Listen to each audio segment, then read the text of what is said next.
Conosco bene Madrid perché ci vado in vacanza ogni anno. C, nel senso di vado lì, vado in quel luogo. Oppure, ho letto 10 volte questo saggio e vi ho trovato molti spunti interessanti. Cioè ho trovato qui, in questo luogo, in questo saggio. Ciao a tutti e bentornati su Lernamo. In questo video ci andremo ad occupare di due paroline che sono sicura che almeno una volta vi hanno creato molti dubbi durante il vostro studio dell'italiano. E mi riferisco alle due piccole e apparentemente innocue particelle pronominali C e V, le quali però hanno tanti diversi significati e usi che spesso possono creare confusione. Ma soprattutto c'è un caso su cui ci andremo a concentrare, che è quello del loro utilizzo come avverbi di luogo. Per esempio, si dice ci sono delle novità o vi sono delle novità. Rimanete con me e lo scoprirete. Dunque, ci o vi? Questo è il dilemma. Allora, cominciamo subito a vedere il primo utilizzo e significato di queste paroline. C e V possono essere utilizzate come pronomi personali di prima e seconda persona plurale. Noi, ci, voi, vi. In qualità di pronomi personali possono assumere le seguenti funzioni. Quella di complemento oggetto, cioè oggetto diretto, e in questo caso sostituiscono direttamente noi e voi. Per esempio, ci ha chiamato 3 volte ieri sera, cioè ha chiamato noi. Vi immaginavo diversi, cioè immaginavo voi diversi. Ancora, le due possono avere la funzione di complemento indiretto, complemento di termine. Ci hanno regalato un nuovo frullatore, cioè lo hanno regalato a noi. Vi porterò una torta di mele per festeggiare, cioè la porterò a voi. Ancora, funzione di pronomi riflessivi o reciproci. Ci vestiamo sempre di rosa il mercoledì. Cioè vestiamo noi stessi, vestirsi, verbo riflessivo. Oppure vi siete salutati velocemente, cioè avete salutato voi stessi reciprocamente, perché salutarsi è un verbo reciproco. Prima di proseguire vi ricordo inoltre che per tutti questi usi, ad eccezione dell'ultimo che andremo a vedere, ci sono sul nostro canale dei video dedicati per ognuno di questi argomenti. Vi lascio tutti i link in descrizione se volete approfondire e volete saperne di più. Ma adesso passiamo al prossimo uso. Probabilmente però in alcuni casi voi avete sentito c'è o ve invece di ci e vi. E questo è vero. Infatti dovete sapere che i pronomi ci e vi si trasformano in c'è e ve quando sono seguiti, per esempio, da un complemento diretto come lo, la, li, le, o anche quando sono seguiti da un'altra particella, come per esempio ne. Principalmente questo accade per una ragione di suono, semplicemente perché suonano meglio. Per la stessa ragione, quando invece ci o vi sono seguiti da si, non cambiano, perché suonano meglio. In ogni caso, vediamo degli esempi. Ci racconti una storia? Ce la racconti? Vi preparo una torta. Ve la preparo. Vi lascio delle riviste. Ve le lascio. Ci ha portato alcuni libri. Ce li ha portati. Vi ho comprato una macchina. Ve la ho comprata. Ve l'ho comprata. E così via. Ma la particella C si può anche utilizzare all'interno di alcune locuzioni verbali molto particolari, senza un reale significato, cioè con valore indeterminato. È lì perché deve essere lì e quindi voi dovete un po' andare a imparare a memoria queste locuzioni così come sono. Per esempio, volerci. Ci vuole un fisico bestiale, come cantava una famosa canzone di Luca Carboni. Rimanerci male, ci sono rimasta malissimo. Vederci o sentirci, ci vedo benissimo con i nuovi occhiali e così via. La particella ci può anche andare a sostituire alcuni complementi introdotti da preposizione, generalmente in, su, a. Per esempio, non ci posso credere, cioè non posso credere a questo. Ci puoi contare, e cioè puoi contare su questo. E io cosa ci posso fare? Cioè cosa posso fare con questo? Ma io cosa c'entro? E cioè qual è il mio ruolo in questo? Per ora abbiamo visto complementi riguardanti cose, oggetti, ma in realtà dovete sapere che ci può tranquillamente sostituire complementi anche riguardanti persone, sempre introdotti dalle stesse preposizioni che abbiamo appena visto.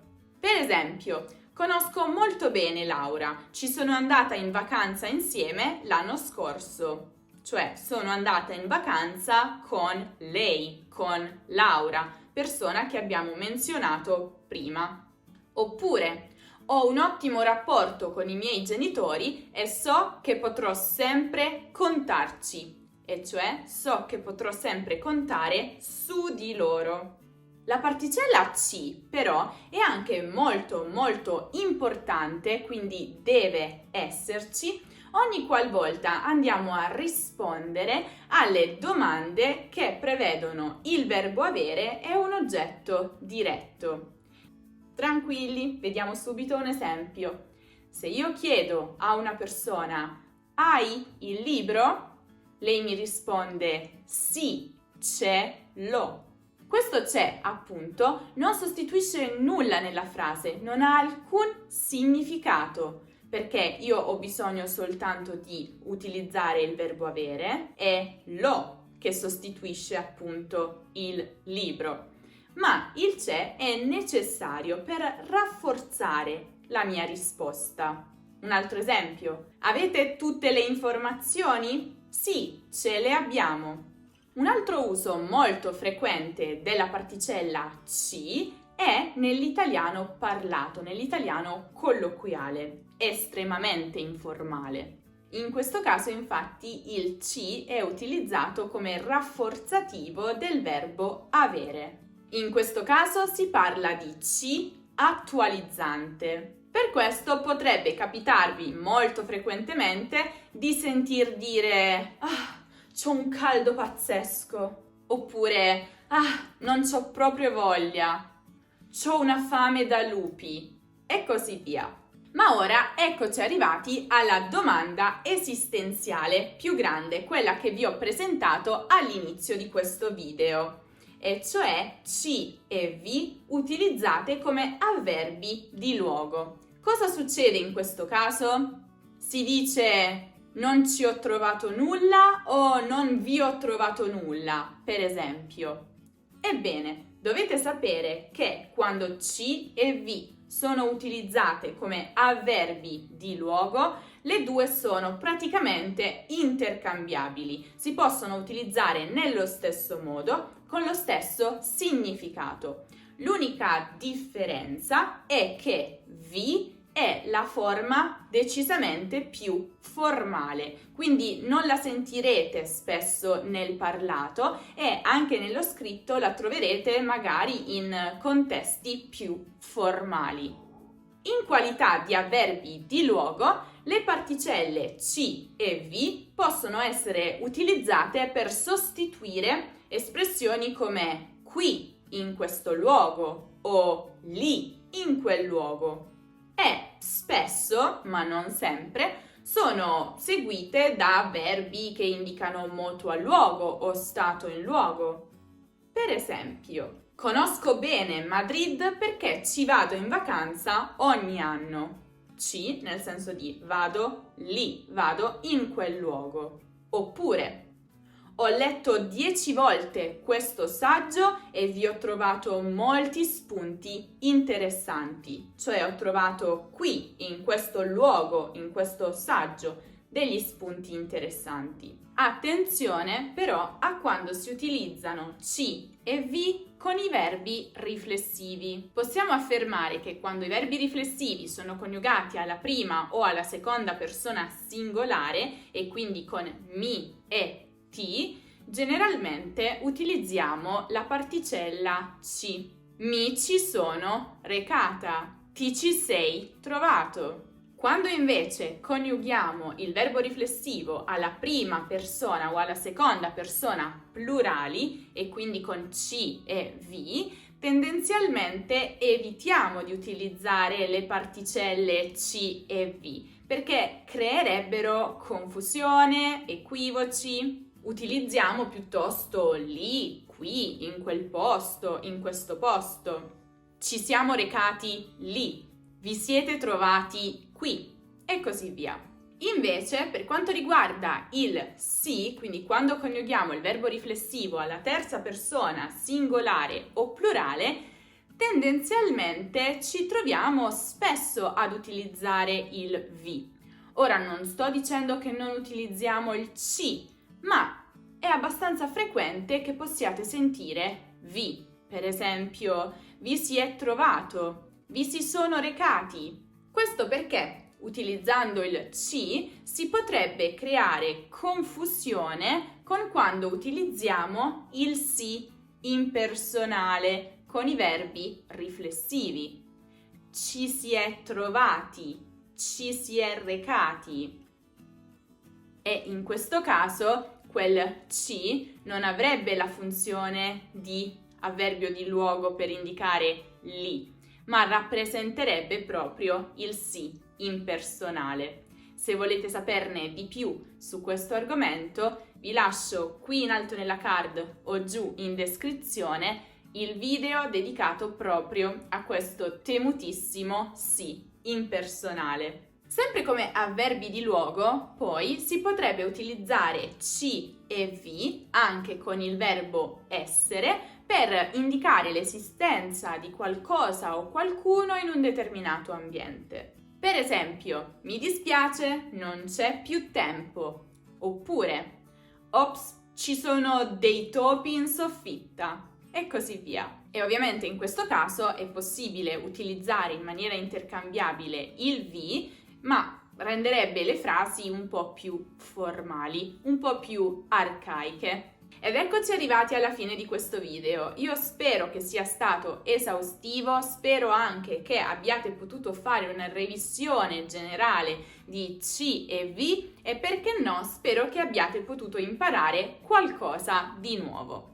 Se poi non ne avete abbastanza di queste particelle italiane, allora vi consiglio di guardare il video dedicato alla temutissima particella ne.